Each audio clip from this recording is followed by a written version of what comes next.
ದಾರಿ ಮಾರ್ಗವಾಗಿ ಒಬ್ಬ ವ್ಯಕ್ತಿ ಹೋಗ್ತಾ ಇರ್ತಾನೆ. ಒಬ್ಬ 4 ಕಳ್ಳರು ಬಂದು ಅವನನ್ನು ಹೊಡೆದು ಅವನಲ್ಲಿದ್ದಂಥ ವಸ್ತುಗಳೆಲ್ಲ ಕಸ್ಕೊಂಡು ಹೋಗ್ಬಿಡ್ತಾರೆ. ಇವನು ಅರೆ ಪ್ರಾಣದಲ್ಲಿ ಬಿದ್ದಿರ್ತಾನೆ.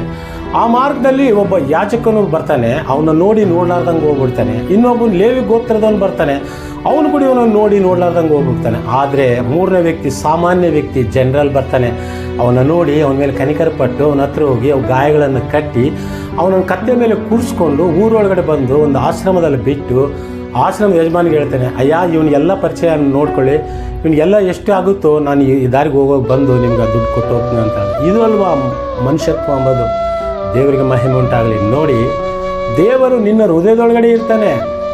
ಯಾವ ಸಮಯದಲ್ಲಿ ನಿನ್ನನ್ನು ಬಳಸ್ಕೊಳ್ತಾನೋ ಆ ದೇವರಿಗೆ ಗೊತ್ತು. ಆ ಸಮಯ ನೀವು ಬಳಸ್ಕೊಂಡಾಗ ಆ ಕಿಕ್ಕೇ ಬೇರೆಪ್ಪ. ದೇವರಿಗೆ ಮಹಿಮೆ ಉಂಟಾಗಲಿ.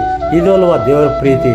ಆದರೆ ಈಗ ಜನರು ಏನು ಮಾಡ್ತಾರೆ, ಅಂಥ ಪರಿಸ್ಥಿತಿಯಲ್ಲಿ ವಿಡಿಯೋ ಮಾಡ್ಕೊಳ್ತಾ ಇರ್ತಾರೆ. ಅವ್ನು ನೋಡಿದ್ರೆ ಪ್ರಾಣ ಸಂಕಟದಲ್ಲಿರ್ತಾರೆ.